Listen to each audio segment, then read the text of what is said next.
Hello everyone, and welcome back. As of now, on the 157th episode, we are going to discuss about the Lone Wanderer, the main protagonist of the 2008 video game, Fallout 3, the third Fallout installment. A simple boy from a vault that wants to find his father and to protect the people of his vault.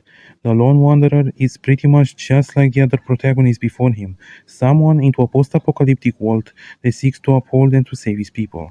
And in this episode, we're going to discuss all that we know about this wanderer throughout the video game, to understand him and how he left his own mark upon the wasteland.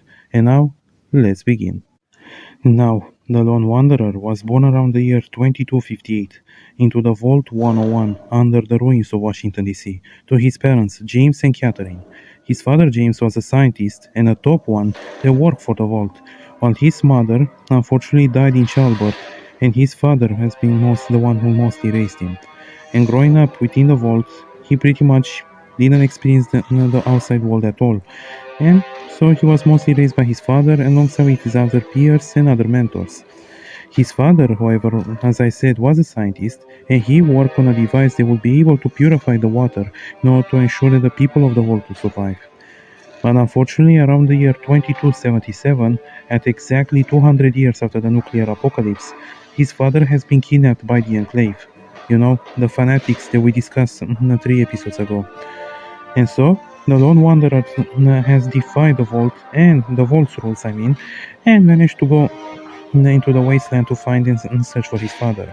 He had found friends and allies, as well as enemies like super mutants and riders, as well as fighting against the Enclave, who is this time ruled by an artificial intelligence who calls itself John Henry Eden, who even proclaimed himself as US President and vowed to fulfill the Enclave's mission in destroying the mutants and rebuilding the United States, and wanted to use his father's invention to purify water in order to benefit the Enclave on the long term. And thus, the Lone Wanderer did everything in his power in order to stop them. And in the end, he found his father, but unfortunately, he had to make a very big decision. And now, before we continue, we'll now have to stop and ask ourselves, is the Wanderer a good person? And without wasting your time, I will say now the answer is yes. He is a good person, and he cares about his family, he loves his parents, and he loves his community. And while he is constantly defying rules and has to make tough and difficult choices and sacrifices, he does it for the greater good, regardless of what everyone has to say. And in the end, he has actually won. His father sacrificed himself in order to stop the Enclave.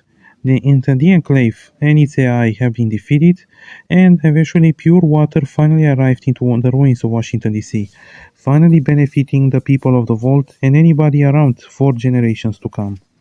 So in the end, who is the Lone Wanderer? He is nothing more but a simple boy born into a post-apocalyptic world who managed to leave his mark in history. A boy that loves his family and people so much that he will have to sacrifice everything in order to protect them.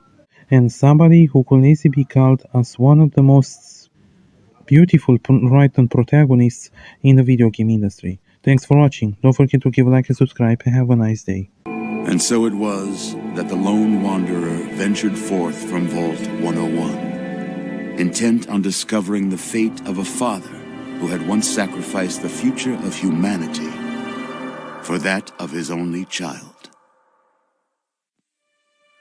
The capital wasteland proved a cruel, inhospitable place, but the lone wanderer refused to surrender to the vices